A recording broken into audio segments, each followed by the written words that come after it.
اور کوئی انسان اپنی دانش یا عقل سے اسے سکھا بھی نہیں سکتا. سو آئیے ہم اپنے سروں کو جھکائیں, اپنی آنکھیں بند کریں اور دعا مانگیں تاکہ ہم کلام خدا کو سیکھ سکیں. قادر مطلق خدا, ہم تیرا شکریہ ادا کرتے ہیں کہ تو نے ہمیں یہ بڑا اعزاز دیا, تو نے ہمیں چن لیا تاکہ ہم تیرے خادم ٹھہریں, اور ہمیں سکھانے کی جو برکت دی گئی ہے ہمیں فضل دے. ہم کمزور ہیں, ہمارے الفاظ کمزور ہیں, بیانات کمزور ہیں, تاہم تو ہی ہمیں یہ برکت دے سکتا ہے تاکہ ہم تیرے کلام کو سکھائیں. میں خود کو تیرے خادموں کو تیرے پاک ہاتھوں میں دیتا ہوں. خداوند جو دور دراز سے چل کر ہمارے درمیان تشریف لائے ہیں تاکہ ہمیں تیرے کلام میں سے سکھائیں, ہم خادمین کو یہ برکت دینا تاکہ ہم تیرے کلام کو دیانتداری سے تیرے لوگوں تک پہنچائیں, مسیح خدا کے وسیلے سے, آمین. تو ناظرین, جس طرح میں نے بتایا کہ آج ہم سیکھنے جا رہے ہیں مسیح مجسمہ خدا. یقیناً یہ کچھ مشکل مضمون ہے, مشکل باتیں ہیں, تاہم ہمیشہ خداوند کا پاک روح ہماری رہنمائی کرتا ہے تاکہ ہم ان گہری باتوں کو سیکھ سکیں. دنیا میں مسیحی عقیدہ یہ سب سے اتم اور سب سے اعلیٰ ہے کہ یسوع مسیح صرف ایک نبی, پیغمبر, رسول اور انسان نہیں تھے بلکہ وہ خدا بھی تھے. اور جیسے میں نے پہلے بھی کہا, وہ خدا تھے, ہیں اور ہمیشہ رہیں گے ابد تک.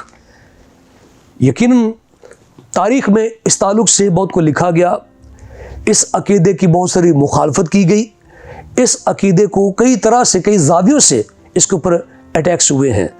تاہم مقدسین نے, راست بازوں نے, ہمارے علماء نے ہمیشہ بھرپور طریقے سے اس بات کا جواب دیا ہے کہ یسوع مسیح مجسمہ خدا ہے. تو آج ہم بالتفصیل یہ بات سیکھیں گے, اور میری درخواست ہے کہ خدا کے خادمین لاہور سے چل کر ہمارے درمیان تشریف لائے ہیں, یعنی آج وہ شیخو پورہ میں ہمارے اسٹوڈیو میں آئے ہیں. تو آپ سے گزارش ہے کہ اپنے کاموں سے تھوڑی دیر کے لیے جو ہے وہ فراغت حاصل کر کے خدا کا کلام سیکھیں. تو آئیے ہم سیکھیں مسیح مجسمہ خدا. اور سب سے پہلے میں گزارش کروں گا جناب بردر وسیم صاحب سے کہ ہمارے ناظرین کو بتائیں کہ مسیح مجسمہ خدا ہے. جی بردر جی. بہت بہت شکریہ. سب سے پہلے میں ڈیوڈ ڈین صاحب کا بہت شکر گزار ہوں, اور ہوشنا انتظامیہ کے لیے بھی میں خدا کا شکر گزار ہوں کہ ہمیں بار بار خدا کی خدمت, خدا کے کلام کی خدمت کرنے کا موقع دیا جاتا ہے. تو آج چونکہ یہ ایک بہت مشکل حوالہ, جیسے آپ نے کہا کہ بہت مشکل حوالہ ہے, کلوسیوں 2 باب اس کی 9ویں آیت.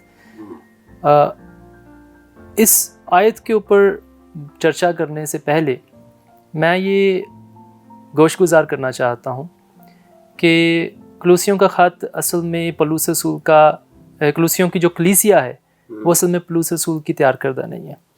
یہ پولس رسول کی اپنی تیار کردہ کلیسیا نہیں تھی, بلکہ ان کے ایک شاگرد نے تیار کی تھی, اور یہ ان کو خط لکھا جا رہا ہے. خط کب لکھا گیا وہ میں بتاتا ہوں, کیونکہ آیت کا پس منظر جاننا بہت ضروری ہے. اور اس خط کو کہاں سے لکھا گیا. پولس رسول کے جو شاگرد ہیں وہ ان کو ملنے جاتے ہیں روم میں. روم میں پولس رسول قید ہیں, اور قید کی حالت میں ان سے ملاقات ہوتی ہے, اور ان سے یہ ساری صورتحال بیان کی جاتی ہے کہ اس کلیسیا میں کیا کیا معاملات ہیں, کیا چل رہا ہے, خدا کی خدمت کیسی چل رہی ہے, اور کیا مسئلے مسائل چل رہے ہیں. پولس رسول ان ساری چیزوں کو ٹیکل کرتے ہیں اور پھر وہاں سے وہ خط لکھتے ہیں. تو لہٰذا یہ خط کا جو ارا ہے وہ یروشلم کے تباہ ہونے سے پہلے کا ہی ہے. تو یہ روم سے لکھا گیا, اور کلوسے کی جو کلیسیا تھی ان کو لکھا گیا. ضرورت یہ تھی کہ وہاں پر جو مسئلے مسائل جو چل رہے تھے, وہاں پہ یونانی فلسفہ بہت رائج ہو چکا تھا, بدعتیں آ چکی تھیں. کلیسیا اتنی حد تک غلط تعلیم کی قائل ہو چکی تھی کہ وہ یونانی فلسفے کو ماننا شروع ہو گئے تھے اور غلط ملت ہو گئی تھی. تعلیم جو تھی وہ جو یونانی فلسفہ تھا وہ غلط ہو گیا تھا. روحانی شخصیات کی پیروی ہونا شروع ہو گئی تھی اور یسوع کے ساتھ ساتھ ان کی بھی پیروی ہونا شروع ہو گئی تھی. تو یہ وہ معاملات تھے جو وہاں پر چل رہے تھے. ایک خاص قسم کا نالج حاصل کرنا چاہتے تھے لوگ, خاص قسم کا مخفی علم حاصل کرنا چاہتے تھے, جس کو وہ گنوسٹکس کا بعد میں ہمیں پتہ چلتا ہے کہ یہ گناستی جو لوگ تھے وہ وہاں پر. تو یسوع کی شخصیت کو اتنا مسخ کر دیا گیا تھا کہ وہ الوہیت سے بالکل ہٹ چکے تھے. وہ یسوع کو ایک انسان کے طور پر تو لے رہے تھے, لیکن وہ ایک خدا کے طور پر اس کو نہیں لے رہے تھے. پیشتر اس سے کہ میں مزید اب آیت کے اوپر چلیں, لیکن میں یہ چاہتا ہوں کہ یہ خط جو ہے اس کو ہم 2 خاص قسم کے مضامین میں بانٹ سکتے ہیں. کیوں نہیں. یہ جو خط ہے اس کے پہلے جو 2 باب ہیں اس میں ہمیں خداوند یسوع مسیح کی خود مختاری کو بیان کیا گیا ہے, وہ خود مختار ہیں. اور دوسرا کہ یہ وہ اس میں وہ خدا کے بیٹے کے طور پر وہ یہاں پہ پولس رسول ان کو متعارف کرواتا ہے. جو تیسرا اور چوتھا باب ہے اس میں وہ مسیح سے وابستگی کی طرف اشارہ دیتا ہے اور ان کو مسیح کے تابع واپس لانے کی لیے واپس آنے کی بات کرتا ہے. تو یہ تھا یہ سارا پس منظر جس کے تناظر میں یہ خط لکھا گیا.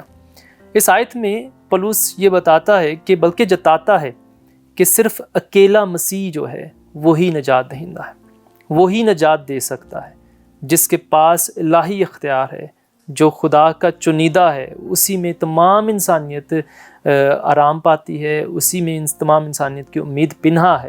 اصل میں یہی کلوسیوں کا خط کا مقصد بھی تھا, یہی اس کا پیغام تھا جو پولس رسول کلوسے کی کلیسیا کو پہنچانا چاہتا تھا. اس آیت میں یسوع کو مکمل طور پر الہی شخصیت قرار دیا گیا ہے. جیسے کہ میں نے کہا کہ وہاں پہ بدعتیں تھیں, اور ابھی میں آگے چل کے میں مزید آپ کو بتانا چاہوں گا کہ ایک خاص قسم کی بدعت بھی تھی وہاں پہ. لیکن یہاں پر یسوع کو وہ مکمل طور پر الہی شخصیت اس لیے قرار دیتا ہے کہ وہ وہاں پر یسوع کی شخصیت ہی کو تو مسخ کیا جا رہا تھا. اور اگر ہم اس پر ایمان رکھتے ہیں کہ یسوع مسخ شدہ شخصیت ہے تو پھر ہمارا ایمان کسی کام کا نہیں ہے, بلکہ ہم فلسفے کو اور روایات کو ہم ترجیح دے رہے ہیں. اور وہاں پر بھی ایسا ہی چل رہا تھا کہ وہاں پر فلسفے کو, یونانی فلسفے کو بھی رواج دیا جا رہا تھا اور روایات کی طرف واپس پلٹایا جا رہا تھا لوگوں کو. اور روایات کون سی؟ وہی یہودی روایات کی طرف واپس ان کو لایا جا رہا تھا. یسوع کامل طور پر نجات دہندہ ہے, یہ اس خط کا مضمون ہے. اور یہ بتانا وہاں پہ اس لیے مقصود تھا کہ یسوع کوئی چھوٹا خدا نہیں ہے, کیونکہ وہ اصل میں یسوع کو چھوٹا خدا سمجھنا شروع ہو گئے تھے. وہ یہ سمجھتے تھے کہ یسوع ایک محدود راستہ ہے, ایک راستہ ہے, ایک خدا ہے, ایک چھوٹا خدا ہے جس کا اختیار اس کے مطابق بہت چھوٹا ہے, بہت محدود ہے, اور وہ بس ایک کام ہی کر سکتا ہے. تو وہ نجات کے لیے کافی نہیں ہے. لہٰذا ہمیں دیگر شخصیات کو, روحانی شخصیات کو, یا ان کی مذہبی جو شخصیات ہیں, یا ان کی جو بادشاہی شخصیات جو ہیں, جو بادشاہ لوگ ہیں, ان کو بھی ماننا بہت ضروری تھا. یہ اصل میں یسوع کی شخصیت, اس کے اختیار کو کھلا چیلنج تھا. کلسے کے لوگ گنوسٹکس کی بدعت کے بہت زیادہ شکار ہو چکے تھے. جیسے میں نے پہلے کہا کہ میں آپ کو آگے چل کے بتاؤں گا, تو گنوسٹکس کی بدعت کے وہ شکار ہو چکے تھے, جس وجہ سے وہ یسوع کی تعلیم سے ٹوٹلی طور پر ہٹ چکے تھے. اس سے کامل نجات پانے کے ایمان سے وہ ہٹ چکے تھے. لہٰذا پولس کا یہ بتانا ان کو یہ مقصود تھا کہ یسوع کے اندر خدا ہے.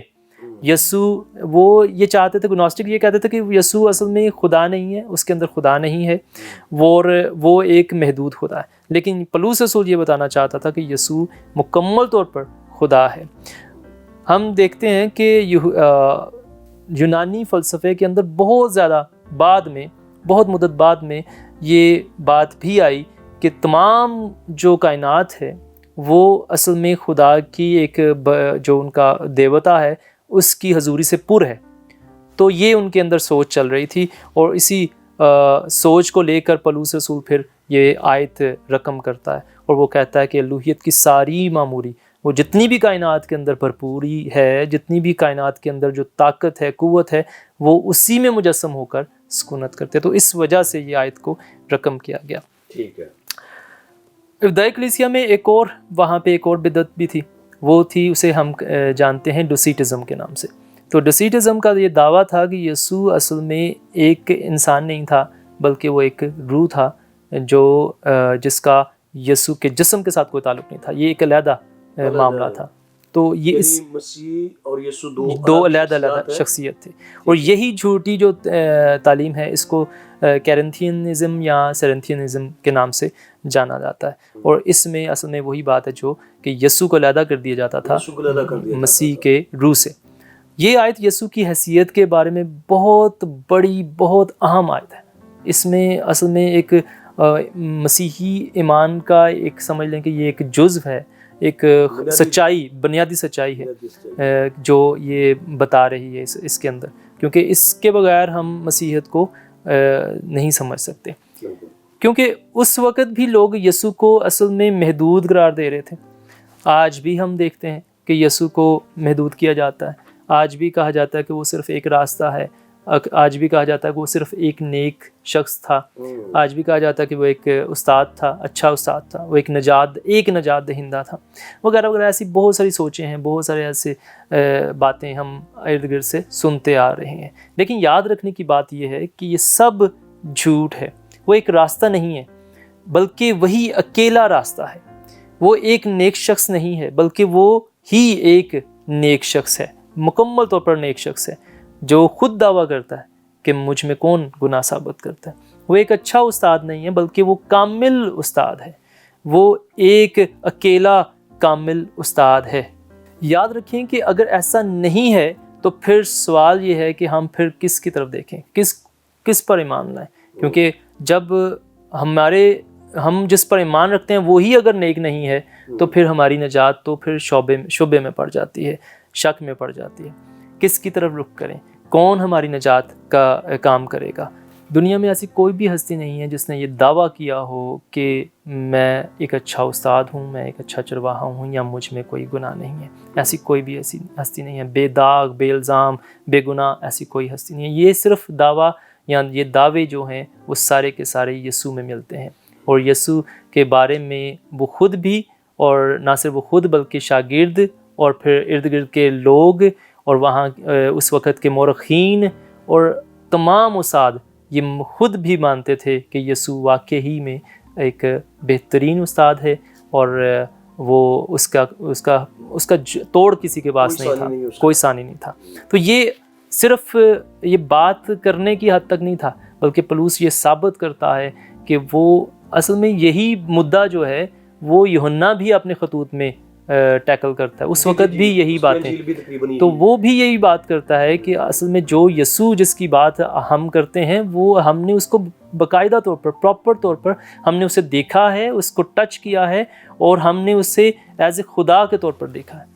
تو یہاں پر پولس رسول کا بھی مقصد یہی تھا کہ وہ یہ جو بدعت ہے جو آج بھی ہمارے ارد گرد بہت سارے لوگ ہیں جو یسوع کو بدعتیں، وہی اصل میں بدعتیں واپس پلٹ کے آ رہی ہیں اور وہ کہتی ہیں کہ یسوع جسٹ ایک نبی ہے، یسوع ایک جسٹ شخص تھا، پاک شخص تھا، وہ فرشتہ ہے. کبھی کچھ ہمیں یہ چیزیں ملتی ہیں. لیکن ہم یہ جانتے ہیں اور پولس رسول کی معرفت سے ہمیں یہ علم ملتا ہے کہ جو کچھ بھی کائنات کے اندر خدا کی حضوری تھی، جہاں خدا کی طاقت تھی، وہ اس میں مجسم ہوئی ہے. وہ اس کا پرتو بنا، اس کے وسیلے سے خدا ظاہر ہوا، وہ اس کا مظہر بنا. اور وہ مظہر صرف اکیلا یسوع مسیح ہے جس کے وسیلے سے وہ ہم خدا سے میل ملاپ کر سکتے ہیں، جس کے وسیلے سے ہم خدا کے پاس آ سکتے ہیں اور ہم خدا کو دیکھ سکتے ہیں. کسی نے خدا کو اپنے اندر سے نہیں دکھایا بلکہ یسوع ہے جو کہتا ہے کہ تم مجھے اگر میں اتنی مدت سے تمہارے ساتھ ہوں تو کیا تم خدا سے اب بھی ناواقف ہو. تو یہ جاننا بہت ضروری ہے کہ خدا جو یسوع جس کا دعویٰ کر رہا ہے یا جس سے یسوع متعارف کروا رہا ہے وہ اصل میں خود ہے، وہ مجسم خدا ہے. وہی اصل میں خدا ہے جو متعارف کراتا ہے اور وہ بدعتوں کو جواب دیتا ہے. اور آج ہمارے ارد گرد بھی جو بدعتیں ہیں جو ہمارے ارد گرد پھیلی ہوئی ہیں، جو ہمیں یسوع سے ہٹانا چاہتی ہیں، ہمیں ان کو یہ جواب دینا ہے کہ یسوع ہی حقیقی طور پر خدا ہے، مجسم خدا ہے. جی شکریہ برادر جی، خدا ان کو بہت ساری برکت دے اپنے کلام مقدس کی روشنی میں، اور بائبل مقدس کے ان حوالہ جات کو، ان سچائیوں کو ہمارے سامنے رکھا، جس سے یہ ثابت ہوتا ہے کہ یسوع مسیح محض نبی، رسول، پیغمبر یا کامل انسان نہیں تھے، بلکہ وہ خدا بھی ہے اور مجسمہ خدا ہے۔ خدا آپ کو بہت ساری برکت دے اور اپنے جلال کے لیے استعمال کرے۔ تو ناظرین، خدا کے خادم نے کلام مقدس کی روشنی میں اور پھر عذر تاریخ ان بدعات کا بھی تذکرہ کیا جو اس زمانے میں جب یہ خط لکھا گیا، کلوسیوں کے نام پالوس نے جب خط لکھا تو اس زمانے میں بہت ساری بدعات تھیں، اور ایک بدعت جو ناستک یا اگنوسٹک کے نام سے جانی جاتی ہے، یہ یسوع مسیح کی الوہیت کا یعنی الہی ہونے کا انکار کرتے تھے۔ ان کا خیال تھا کہ مادہ ہر حال میں برا ہے اور خدا کبھی مجسم نہیں ہو سکتا، اور پھر ان کا یہ بھی عقیدہ تھا ڈیمی اورگس نامی جو ہے ایک خدا ہے جو خدا سے چھوٹا ہے اور اس نے ساری کائنات بنائی ہے، اصل خدا کبھی بھی وجود میں نہیں آ سکتا۔ اور یہ بھی ایک بدعت مشہور تھی کہ یسوع جو ہے وہ مقدسہ مریم اور یوسف کے ملاپ سے پیدا ہوا ہے، خدا معاف کرے ایسی بات سے بھی، اور مسیح جو ہے وہ الگ ہے، یعنی جب یسوع نے بپتسمہ لیا تب مسیح آیا، اور جب سلیب پر وہ چڑھا تو پھر مسیح چلا گیا۔ تو یہ بڑی ہی عجیب و غریب قسم کی بدعات تھیں جو اس زمانے میں سرکولیٹ کر رہی تھی۔ تو یہ آیت مقدسہ جو روح القدس کی قدرت سے لکھی گئی اور پولس نے لکھی، یہ اس تعلیم اور بدعات کی کمر توڑ کے رکھ دیتی ہے جو کہتا ہے کہ الوہیت کی ساری معموری مسیح میں مجسم ہو کر سکونت کرتی ہے، وہ کامل خدا بھی ہے اور کامل انسان بھی ہے۔ تو انتہائی باعث سے برکت، دلچسپ اور تعلیمی باتیں ہم سیکھ رہے ہیں، اور گزارش ہے کہ اگر آپ مزید سیکھنا چاہتے ہیں اور برکت پانا چاہتے ہیں تو ہمارے ساتھ رہیے، کہیں مت جائیے گا۔ یہاں مجھے لینی چھوٹی سی بریک، ملتے ہیں بریک کے بعد۔